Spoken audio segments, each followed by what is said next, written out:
contemplando, feitos espetáculo para o mundo, para a nossa edificação espiritual, onde nós estamos tirando proveito para a nossa vida. Não faz sentido a gente cultuar e ministrarmos uma palavra e essa palavra não vir de encontro com as nossas necessidades, a necessidade do nosso dia a dia. E é isso que nós esperamos, que essa palavra venha de encontro com a nossa necessidade, uma minha e com a tua, e que nós possamos sair daqui mais edificados, mais fiel, mais prudente, caminhando para a mansão celestial. Nós lemos a palavra de Deus nesta noite no livro aos Hebreus, e nós vimos que todos os cristãos que antecederam ao tempo presente, eles morreram na fé, sem terem recebido as promessas. E a Escritura, no versículo de número 13 do capítulo 11, diz que eles, vendo de longe, eles creram e eles abraçaram e eles confessaram que eram peregrinos na terra. Diante dessa palavra, nós vimos na primeira parte desse trabalho que os apóstolos de Cristo, eles tiveram a sua história, cada um deles escrito com tinta de sangue, para que o evangelho da salvação chegasse até os nossos dias, até os confins da terra. Foi o que nós falamos. Não quero nos tornar repetitivos, irmãos. Nós vamos partir de onde nós paramos.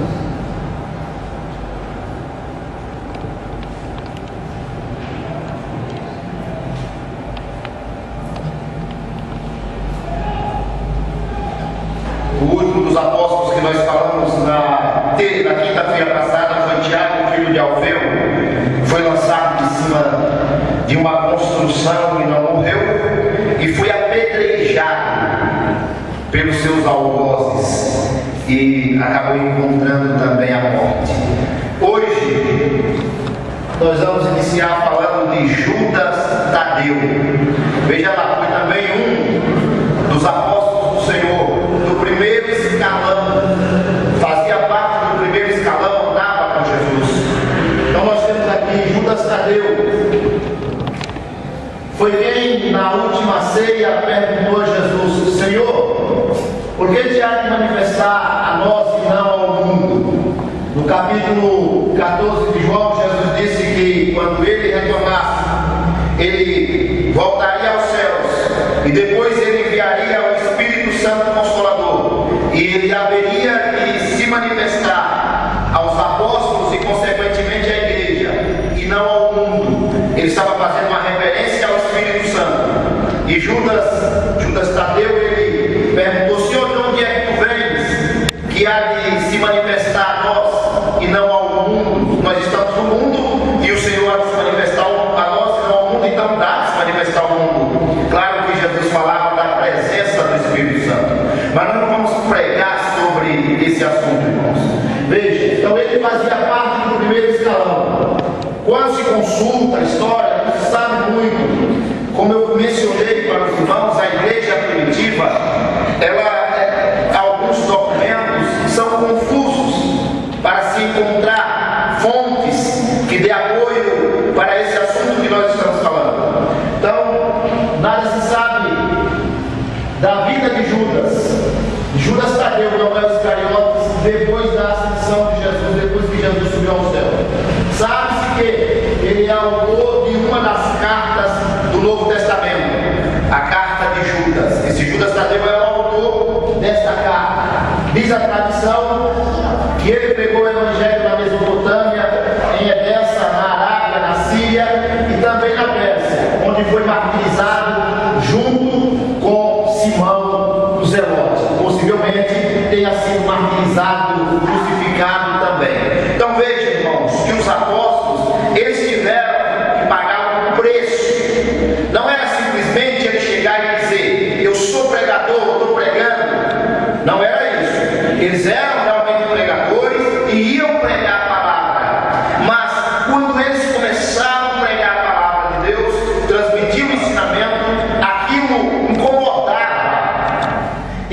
incomodado as pessoas e a religião daquelas pessoas, onde eles estavam levando a palavra. Veja que nós mencionamos vários lugares: Mesopotâmia, Edécia, Síria, Arábia, Pérsia, que é o Irã hoje. O povo ficava incomodado com isso e mandava que esses discípulos, que esses apóstolos de Cristo, eles ficassem quietos, eles não transmitissem a palavra. Mas quem tem um chamado dentro de si, não fica quieto, não fica calado. Não pode ficar calado. Jesus disse que se nós nos calarmos, as pedras clamam. Não podemos ficar calados. E eles continuavam pregando, mesmo que isso lhe custasse a vida. Então veja que nós estamos falando do grupo do primeiro escalão, que andaram com Jesus e pagaram um preço muito caro, irmãos, para que o Evangelho chegasse até nós. Judas Iscariotes. Vai falar de Judas Iscariotes, o traidor? Vamos falar também, ele também fazia parte do primeiro escalão. E as Escrituras dizem que ele foi escolhido por Jesus. E eu acredito que Jesus não ia escolher coisa ruim. Então, por que ele se tornou isso? É bem simples. Mesmo sendo escolhido por Deus, nós temos que tomar muito cuidado com a nossa vida, para nós não darmos lugar ao diabo, como disse o apóstolo Paulo. E o que aconteceu com Judas foi que ele abriu a sua cabeça. A Escritura diz: o coração, para que o diabo entrasse, para que Satanás entrasse na vida dele. E Satanás entrou na vida dele. E por causa de Satanás entrar na vida dele, ele se tornou o traidor de Cristo. Veja bem, era filho de Simão Iscariotes. Ele traiu Jesus por 30 moedas de prata. 30 moedas de prata.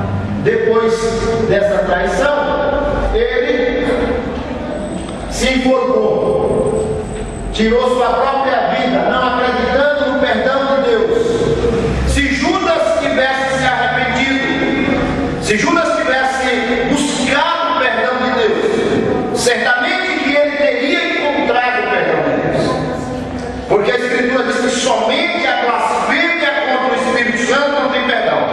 Mas mesmo sendo um traidor de Jesus, se ele se arrependesse e buscasse o perdão, ele teria encontrado. O apóstolo Pedro também negou que a negação é um sinônimo da traição. E se ele negou, e se ele não tivesse se arrependido e chorado amargamente e buscado o Senhor, também não tinha encontrado o perdão. Só encontrou o perdão porque ele buscou em Deus o perdão e se arrependeu daquele fato de ter negado Jesus. Judas não se arrependeu. Judas não buscou perdão, por isso que ele se suicidou. Como ele não buscou perdão e viu que tinha feito uma grande bobagem, lança aquelas moedas que ele tinha vendido ao Senhor. Ele não ficou com elas. Ele devolve as moedas para o sinédrio, e eles também não pegam o dinheiro para si. Eles compram um campo de sangue, ou seja, um lugar onde ia sepultar pessoas. Fizeram um cemitério lá, campo de sangue, é isso. E Judas sai para se enforcar. Passa a corda numa madeira, numa árvore, lança o pescoço e pula. Aí tem aqui, vemos duas interpretações para esse ato: que ele se enforcou e o outro que ele se atirou. Bom, é fácil de entender isso. Ele se enforcou num despenhadeiro, uma montanha, e certamente que quando ele pulou, aquela corda quebrou o galho da árvore e ele caiu lá embaixo. A Escritura nos diz que as suas entranhas abriram. Eles se abriram ao meio. Por quê? Porque não quis buscar o perdão de Deus. Estou enfatizando isso porque ele fazia parte do primeiro escalão. Veja, mesmo a pessoa sendo escolhida por Cristo, ele corre por isso. Enquanto nós estivemos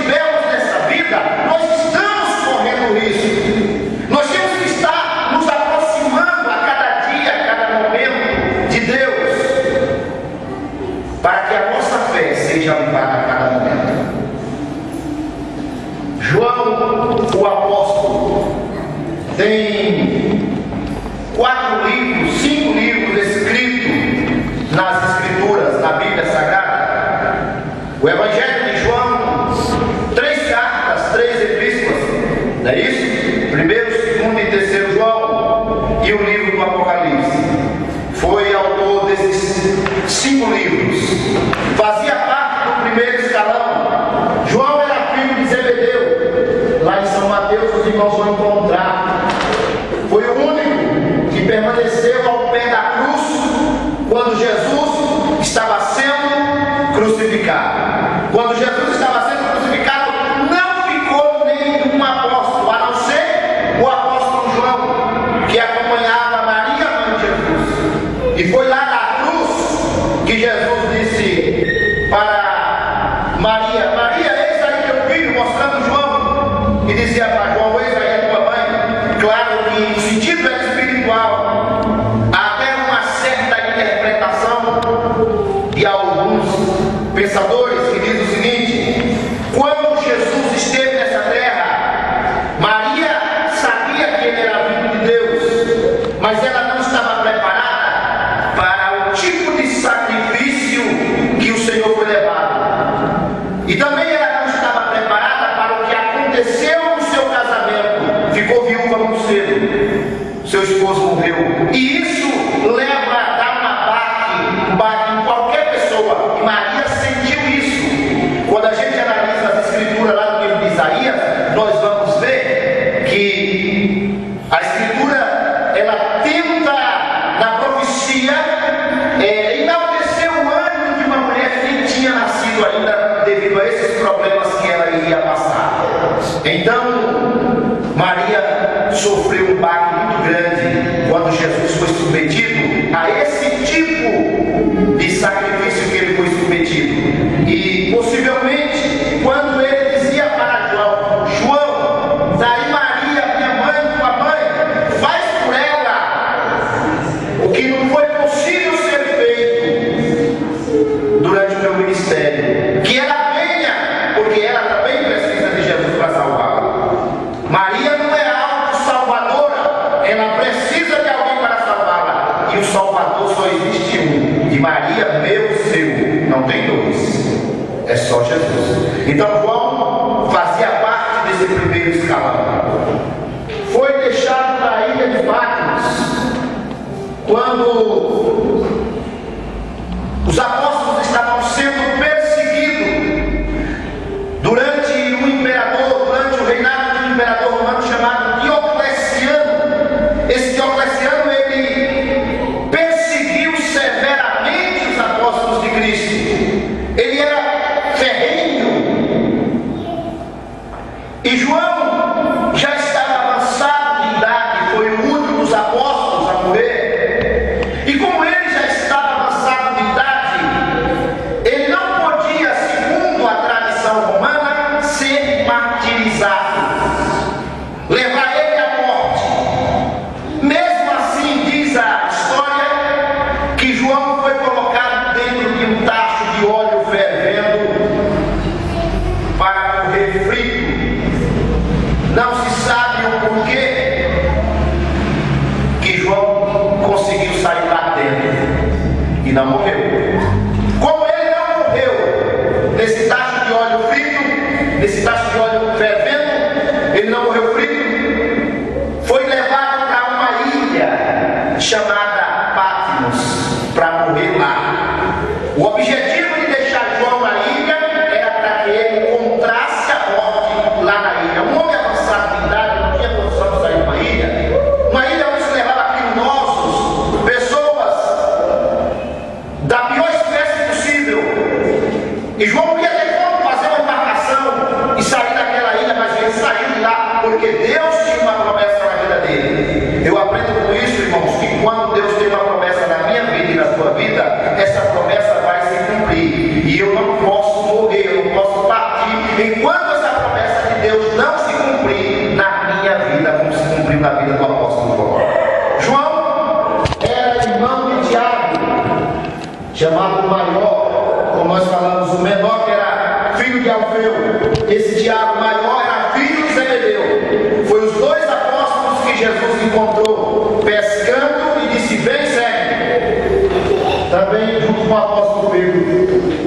O primeiro a crer na ressurreição de Cristo foi João. Quando as mulheres trouxeram a notícia que Jesus tinha ressuscitado, as Escrituras nos dizem que Pedro e João saíram correndo em disparada para o sepulcro para ver aquilo. João chega, abaixa, mas não entra. O apóstolo Pedro chega e entra. João foi o primeiro a crer. Foi o quê? Foi o que viveu mais tempo. Liberto da ilha de Patmos pelo imperador Nerva, regressou a Éfeso e teve morte natural em idade bem avançada. O apóstolo que recebeu de Jesus a missão de cuidar de Maria, o discípulo que Jesus amava. Era ele que se recostava ao peito de Jesus. Era ele que estava bem próximo, caminhava. Quando as Escrituras diz o discípulo que Jesus amava, não é que Jesus não amava os outros. Significa que aquele que estava mais próximo, estava mais chegado. Quando Jesus tinha algo particular para realizar, ele chamava esse apóstolo, juntamente com o irmão dele, Tiago, e o apóstolo Pedro. Então esses três apóstolos, eles estavam bem próximos do Senhor. Então esse João, o apóstolo João, ele não teve uma morte, ele não passou pelo martírio, apesar de ter passado pelo sofrimento, ele não foi martirizado. Foi o único que não foi martirizado dos apóstolos do Senhor. Teve morte natural. Acredito eu que foi para cumprimento talvez de uma profecia ou de uma palavra, de uma promessa que Jesus disse. Aqui tem alguns ou um que estão conosco e que não provarão a morte, sem que antes me veja na minha glória. Alguns intérpretes das Escrituras dizem que ele estava se referindo ao apóstolo João, que haveria de vê-lo como viu e recebeu as visões do Apocalipse. Vamos avançar. João, a tradição relata que João residiu na região de Éfeso, onde fundou várias igrejas. Na ilha de Patmos, no mar Egeu, para onde foi desterrado, teve as visões referidas do Apocalipse. Então foi na ilha de Patmos que ele recebeu. Após sua libertação, teria retornado a Éfeso. Foi metido numa caldeira de azeite a ferver em Roma, mas escapou ileso. Teve morte natural com a idade de 100 anos aproximadamente. É o que eu mencionei para os irmãos. Essa imagem aqui é uma imagem que mostra Jesus e João recebendo as visões do Cristo glorificado na ilha de Patmos, só para ilustrar aquilo que nós estamos passando para os irmãos. Então nós estamos vendo que o apóstolo João, para cumprimento de uma palavra do Senhor, ele passou por esse processo. Tomé, veja que tem alguns discípulos, irmãos, que não se fala muito deles. Tomé é mais criticado, é lembrado mais na crítica do que no ato que ele realizou. Tomé foi o primeiro a reconhecer que Jesus era Deus. Se critica porque quando Jesus ressuscitou e apareceu para os discípulos, Tomé não estava. E uma semana depois, Jesus aparece novamente e agora Tomé está. Só que, antes disso, durante aquela semana, os discípulos disseram: olha, Tomé, o mestre ressuscitou, ele apareceu, esteja aqui conosco. E Tomé disse: eu não acredito, porque eu só acredito se eu ver e tocar as feridas no local por onde passou os cravos, se eu pôr a minha mão no lugar que a lança entrou no seu lado. Se eu ver isso, eu acredito. Se eu não ver, eu não acredito. E aí a gente critica Tomé por causa desse ato. Mas quando nós analisamos as Escrituras, não teve nenhum apóstolo que acreditou que Jesus ressuscitou. Nenhum. Quando as mulheres vieram anunciar, porque houve uma ordem do mestre: vai lá e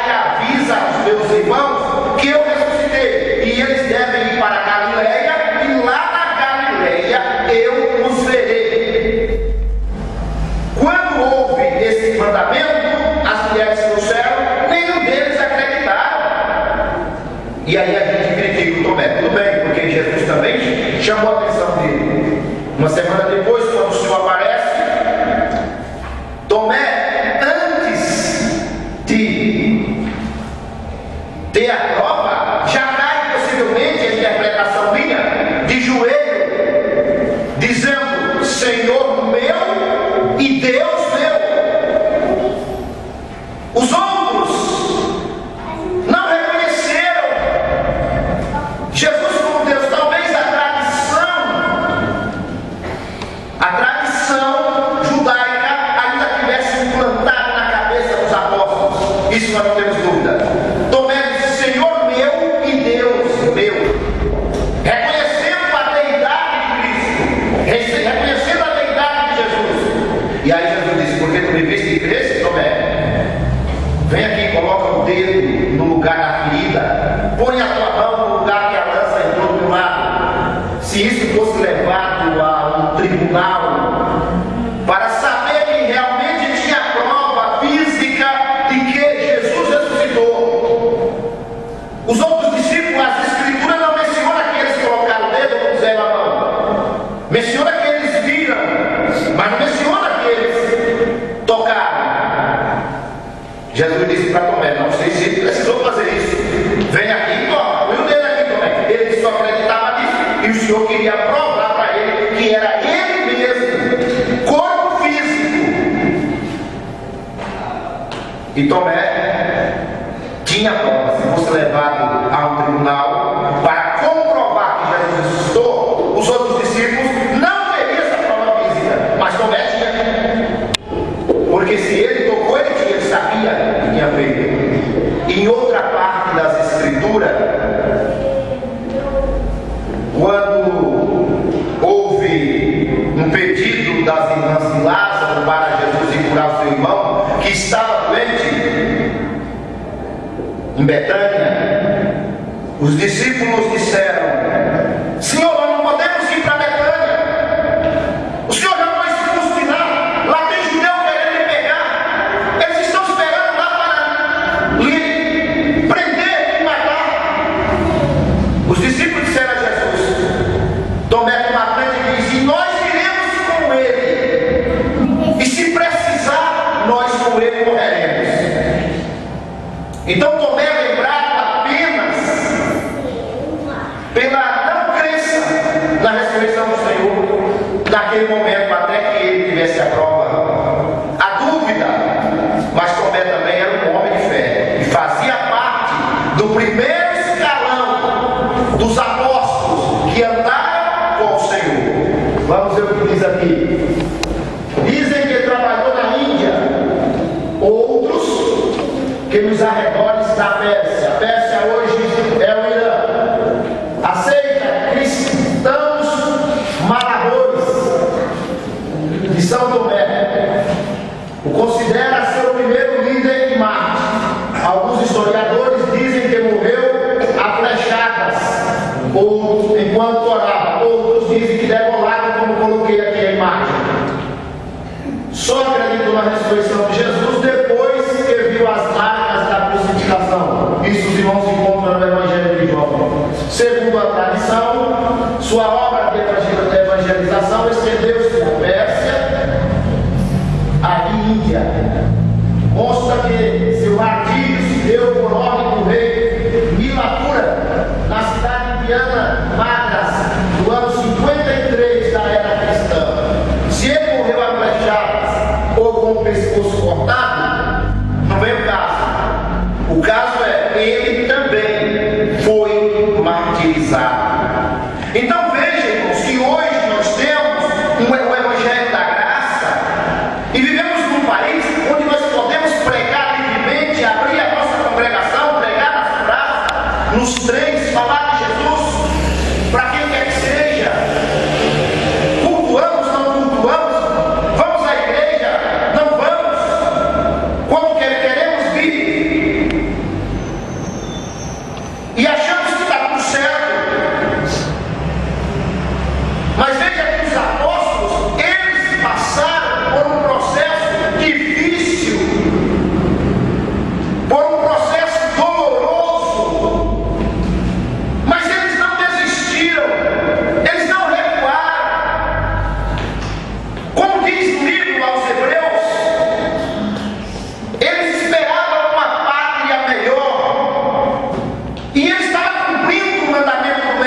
do Ocidente, e nós não queremos vir a um culto, apresentar um culto a Deus. Nós temos dificuldade de apresentar um culto a Deus. E falamos, estamos esperando o arrebatamento da igreja. Vou para o céu, estou indo. Mas essa noite, como na noite de quinta-feira próxima passada, eu vos convido à reflexão, a refletir, a pensar no Evangelho que nós estamos pregando e vivendo. Se ele condiz com o Evangelho que foi pregado pelos nossos pais na fé. Dá uma passada aí. Paulo, apóstolo dos gentios. Paulo, ele, antes de aceitar Jesus, ele era fariseu, era um poliglota, um homem muito culto, conhecedor da cultura judaica como ninguém. Estudou aos pés de um dos homens mais sábios da época, chamado Gamaliel. Quando a igreja de Cristo estava sendo perseguida duramente, ferrenhamente, nos dias lá do apóstolo Paulo, que ele não tinha ainda se convertido e chamava-se Saulo, e o sinédrio perseguia, e Gamaliel chama os membros do sinédrio e dizem para ele: olha, vocês precisam parar de perseguir esse povo. Vocês precisam parar de perseguir esse povo, para que vocês não sejam apanhados lutando contra Deus. E eu dou um conselho para vocês: se esse negócio que eles estão fazendo aí, esse negócio de pregação, se eles estão fazendo for de Deus, não tem homem que segure. Pode perseguir que não vai dar jeito. Agora, se não for de Deus, se acaba. Vocês sabem que já se levantou Judas, o Galileu, e teve 400 seguidores. Mas veja onde é que está Judas, o Galileu. Acabou. E ele citou mais dois casos. É um homem sábio, um homem prudente. Ele não tinha certeza se o que os apóstolos estavam fazendo vinha de Deus ou não. Mas se eu não tenho certeza, eu não vou me levantar contra. E ele aconselhou os membros do sinédrio a isso. Paulo foi discípulo de Gamaliel, aprendeu, mas quando adquiriu a sua autonomia e as suas próprias ideias, ele se tornou um perseguidor ferrenho dos primeiros apóstolos, dos primeiros discípulos do Senhor. Nós falamos aqui de Estevão, e Paulo participou da morte de Estevão, mas teve muitos outros. O apóstolo Paulo, depois de convertido, ele disse: quando era para sacrificar qualquer um deles, eu dava meu voto positivo, eu dava meu voto para sacrificar. E esse homem perseguidor, pensando que estava fazendo uma obra para Deus, perseguindo aqueles primeiros discípulos do Senhor, ele recebe uma incumbência de ir perseguir os discípulos. Os discípulos, a princípio, estavam em Jerusalém, e quando a coisa apertou em Jerusalém, eles correram para outras localidades. Foram parar numa cidade chamada Damasco, na Síria, onde estamos na evidência atualmente de ocorrer uma guerra. E em Damasco, Paulo pega cartas dos sumos sacerdotes e do sinédrio e vai para Damasco perseguir e prender crente lá. E no caminho de Damasco, ele tem um encontro com Jesus. Ele tem um encontro com Jesus, e ele relata isso para o rei Agripa, dizendo: e uma luz do céu e alguém que falava comigo. E aí ele hebraica. Dizia: Saulo, Saulo, por que tu me persegues? Aí Saulo teve o entendimento que o que ele estava fazendo não era benéfico para a sociedade judaica, para aqueles dias, mas era algo que ia trazer um grande prejuízo. Depois de convertido, naquele mesmo dia, quando ele aceita aquele mestre que o aparece no caminho de Damasco, aquela voz disse para ele: eu vou te mostrar que tudo é para te recalcitrar contra os aguilhões. E aí, possivelmente, isso falasse até mesmo do seu martírio, da forma como ele ia morrer.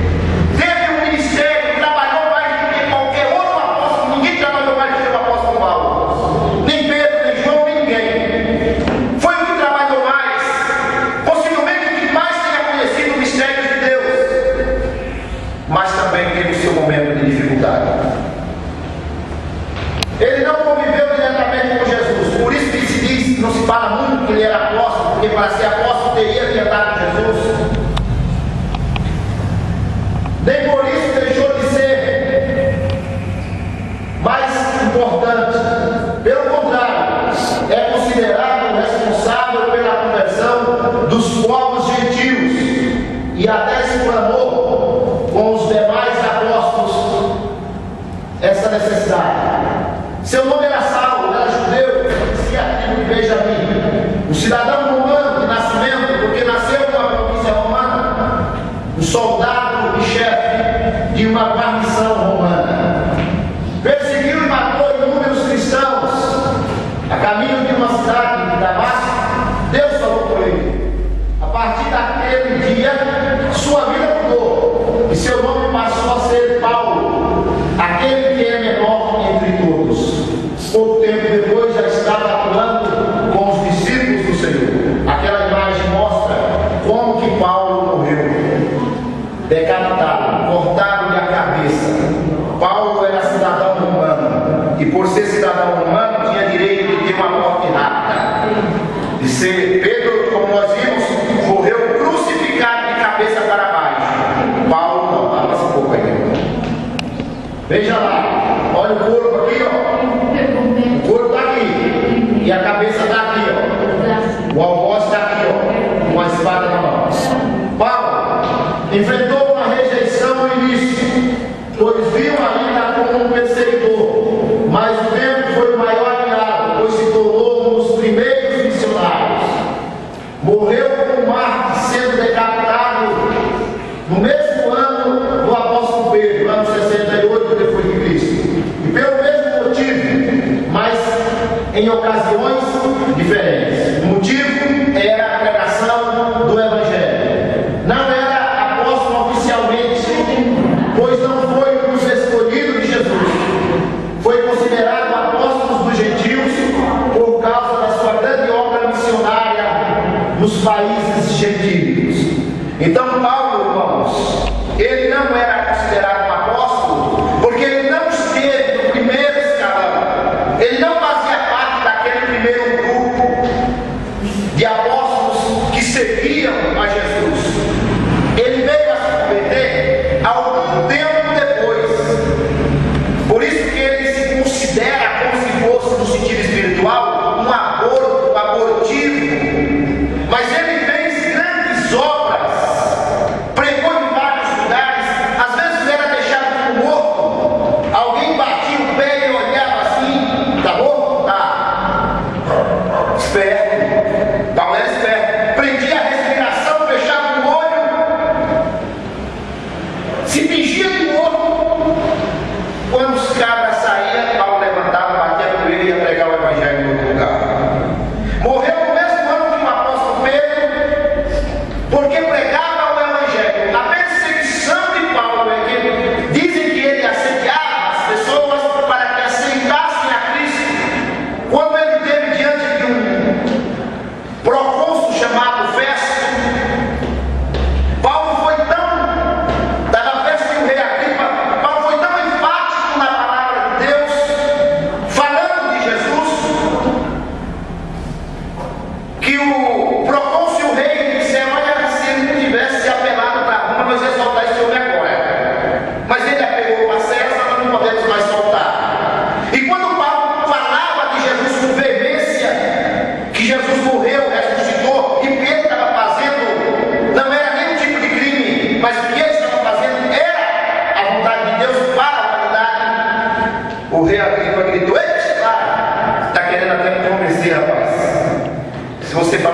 daqui a pouco eu viro crente também. Então Paulo, irmãos, teve um ministério doloroso, preso pelos seus compatriotas. Quem prendeu Paulo não foi romano, quem prendeu Paulo foi judeu, povo da sua raça, porque estava pregando o evangelho. E ele sabia disso. Ele sabia disso. Quando ele se dirigiu a Jerusalém, ele já estava sabendo. Ele disse: o Espírito Santo me revelou o que é que me aguarda. O que me aguarda é prisão, o que me aguarda é sofrimento, mas contudo que eu leve a palavra de Deus para os povos. Será que nós temos essa convicção? Será que nós temos essa coragem? Eu penso que não. Nós não fazemos parte do primeiro escalão, nós estamos aqui. O tempo ainda não acabou, o tempo não fechou, o tempo da graça não acabou. Jesus ainda não voltou. E na medida das nossas forças, cada um de nós devemos contribuir para que a obra do Evangelho, para que a chama do Evangelho, que um dia foi acesa e que hoje está nas nossas mãos, ela não venha apagar. Não sei se nós temos coragem de escrever a nossa história como esses apóstolos que escreveram com tinta de sangue. Não sei. Mas que Deus venha nos capacitar. Dá uma dica daí. Veja lá, Paulo foi um dos primeiros a ver que não só os judeus poderiam ser batizados, mas todos, gregos, romanos, egípcios. Deus não era Deus somente de judeu. Paulo sabia disso. Pedro ainda refutou, quis parar, chamar de imundo. Paulo não. Paulo foi o primeiro a descobrir que Deus é Deus de todos. É Deus meu, mas é Deus seu. É Deus seu, mas é Deus do outro. E eu tenho que me colocar nessa condição. Como disse a oração do Pai Nosso, não é Pai meu, é nosso, somos nós. Temos que ter uma ajuda mútua. E aí o apóstolo Paulo vai dizer assim, quando ele falava da igreja como corpo de Cristo: pelo auxílio de todas as juntas e medulas, contribui para o crescimento do corpo em amor. Não é só eu, não é só o pastor, não é só o presbítero, não é só as irmãs, não é só o tocador, não é só o cantor, é a igreja como um todo. O que vai contribuir para o crescimento desta obra e nós alcançarmos vidas, porque o objetivo aqui não é prestar um show, feito espetáculos para o mundo. Não é que nós vamos prestar um show para o mundo, mas nós vamos mostrar a obra salvífica de nosso Senhor e Salvador Jesus Cristo. O objetivo aqui é ganhar almas, o objetivo aqui é despertar pessoas, é mostrar para as pessoas que existe um ser criador de todas as coisas, e este ser criador de todas as coisas é também o ser salvador daqueles que o buscam, daqueles que querem se aproximar dele. Veja aí o apóstolo Paulo, ele descobriu, ele não ficou com alguma raiz de preconceito dentro do seu coração, não. Ele não tinha esse tipo de coisa, ele sabia que Deus era Deus de todos. E ele pregava isso. Assim, ele acreditava que não só os judeus podiam ser batizados e se tornarem cristãos. Escreveu várias cartas para as localidades por onde ele passava. Foi decapitado em Roma por ordem do imperador Nero. Aqui nós temos uma imagem que mostra alguém com a cabeça de pau na mão e o corpo lá estendido. Era o direito que um cidadão romano tinha. Quem não era cidadão romano, como o apóstolo Pedro, que morreu crucificado de cabeça para baixo e sufocado pelo seu próprio sangue, não tinha o direito de ser decapitado, de ter uma morte rápida. Paulo teve esse direito. Veja que direito, irmãos. Direito de ser decapitado. Será que eu queria esse direito para mim? Será que você queria esse direito? Será que nós teríamos condição de continuar pregando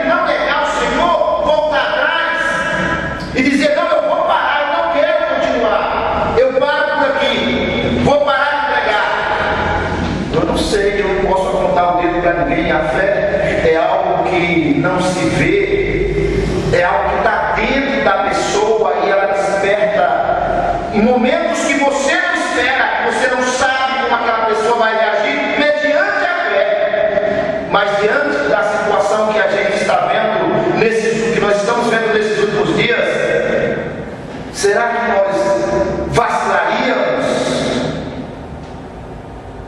Eu vou concluir hoje falando uma analogia. Veio minha mente aqui agora de um martírio em grupo de cristãos em uma época já da modernidade. Cristãos pregavam o evangelho em um país que não podia pregar, e era um país que sacrificava mesmo. Eles tiravam a vida de quem pregasse, falasse de qualquer tipo de religião, era proibido. E esses cristãos, eles foram presos, eram um número de 5. Eu estou usando uma analogia, irmãos. E eles foram levados diante dos magistrados e chamaram o carrasco. E o carrasco se preparou com uma grande espada para degolar aqueles cristãos. E chamou o primeiro cristão e ele se posicionou. E aquele carrasco desembainhou a sua espada e golpeou. E quando ele golpeou, a cabeça daquele cristão rolou e o corpo caiu. E uma voz disse: subiu para a glória. E chama o segundo. E quando o golpe é praticado, ocorre a mesma coisa e uma voz diz: e agora 2 subiram para a glória. E chama o terceiro e ocorre a mesma coisa.